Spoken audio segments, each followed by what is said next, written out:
Captain Crimson, Space Crusader.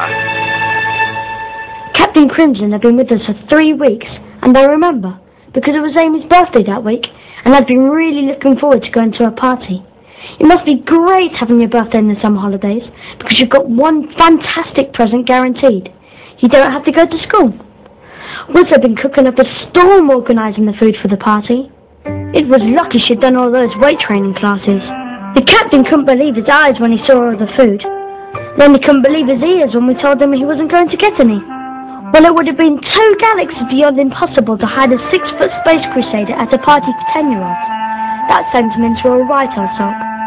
Oh well, at least Dad was in a good mood. And had been ever since Gina told him she liked his poem.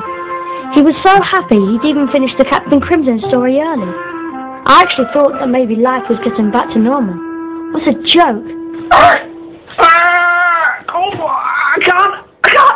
Oh no, it's going to fall into my mouth. Oh, whoa. Don't eat all the party food, Jeff. Oh, please. It would take an entire army to eat this much food. Exactly. There's going to be an army at Amy's birthday party. An army of gladiators. A gladiator challenge party. Ah, now I get the weightlifting sausages. Haven't you got any work to do? I did, and I've done it. You see before you a man who has completed his work ahead of time. A man who is free from life's stresses and strains. A man Who is on his way to collect a young girl's birthday cake. Consider this responsible task completed, madam. Thrust us into hyperspace overdrive, and away!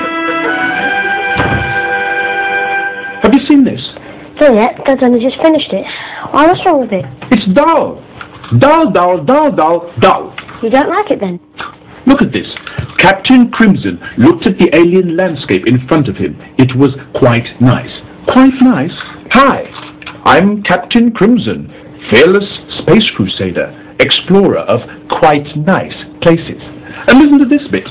Captain Crimson was so happy, he was whistling a little tune. Well, Dad's in a good mood, so he's made Captain Crimson happy too. Happy? I'm Captain Crimson. I don't do happy. I don't do whistling, and I definitely don't do whistling little tunes. I do fearless, courageous, heroic. Oh, I could feed him to a monolith for this. Take it easy. Podge out the way, let me have a look. The Galileo's water tank had sprung a leak, and they were desperate to refill it. So they had made an emergency landing on an unexplored planet. What's wrong with that? There's nothing wrong with the words, but look at the picture. Your father has drawn giant smiling sunflowers and little fluffy bunnies. They've made an emergency landing on an unknown planet. It should be dangerous and menacing and hot and sweaty. I think you might be right. Perhaps we better start again.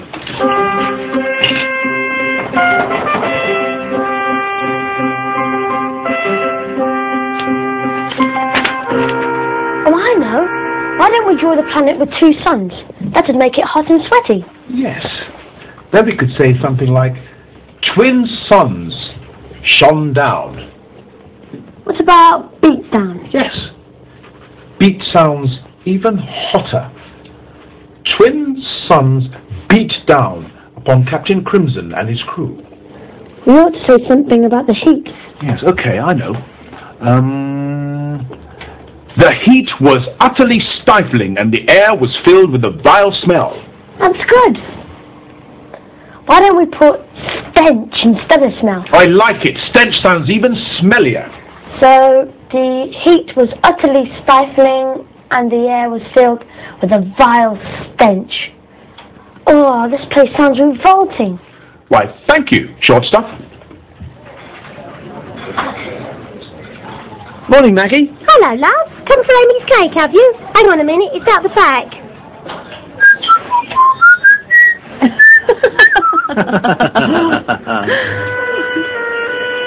Jean, with another man. Oh, my life is over. Here you are, Jeff. This should keep the little lady up. Jeff? Jeff? Where's he gone?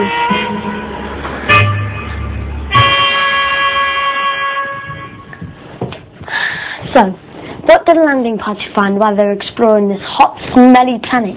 Giant vegetables. I'm sorry, I thought you just said vegetables. I did. Giant, rotten vegetables. That's why it smells so bad. They've beamed down into a giant vegetable patch. Oh yeah! I could draw huge rotting cabbages and monstrous tomatoes and massive bite marks out of them. I can almost hear Widget say, "Look at the size of those cabbages!" And Dr. Laser would say, "They're enormous." And Optic would have to go one better and say, "Quite colossal." I think we should see the giant next. Then why don't you draw the crew wobbling about as the ground shakes and a giant boot comes into view? Okay. What should we put for the story? How about the landing party gasped as a big boot came into view? Well, if he's a giant, big doesn't sound quite big enough. What about gigantic? Or immense! Stupendous? Mega monstrous! That's not a real word. No, but it sounds like you're describing something 2 galaxies beyond big. You're right. Mega monstrous it is. We'd had to stop halfway through the story because Dad stormed in and the captain had to hide. I told Dad I'd been fiddling with his work, but he didn't take it in. He was in such a complete state about seeing Gina with another man. He was so upset, he'd forgotten Amy's cake, so we had to go back for it. At least it gave the captain and I a chance to finish the story. So in this next part, the giant grabs the crew, doesn't he? And I do something truly courageous. We could say the giant's voice started as a rumble and rose to a roar. I like that. And why don't we add, it was so loud it made the landing party tremble. Optic would say his breath smells horrible. And I bet Widget would say, the situation is terrible. And I'd reply, but not impossible. Followed by some truly heroic acts. Naturally. The Adventures of Captain Crimson, Space Crusader. The Galileo's water tank had sprung a leak, and they were desperate to refill it. So they had made an emergency landing on an unexplored planet. Twin suns beat down upon Captain Crimson and his crew. The heat was utterly stifling, and the air was filled with a vile stench. What's that dreadful pong? The crew was surrounded by brown, slimy grass and mouldy leaves that had been sweating in the heat. Yeah, what a hideous planet. Let's get the water and go. Suddenly, there was a noise like thunder, and the ground began to shake. What on earth is that? I don't know, but whatever it is, it's heading this way. The crew waited anxiously to discover what type of creature would emerge. Look at the size of those cabbages! They're enormous. Quite colossal. The landing party gasped as a mega monstrous boot appeared. No! It's a giant! Let's hope he's friendly. Follow me. Fearlessly, Captain Crimson led his crew forward. Health and happiness, sir. With a mighty roar, the giant's massive hand swooped down and snatched the landing party from the ground. Gotcha! What are you doing here? The captain explained the urgency of their mission. We come in peace, my friend. We need water. The giant's voice started as a rumble and rose to a roar. It was so loud, it made the landing party tremble. If you want water, you must fight me for it. His breath smells horrible. This situation is terrible.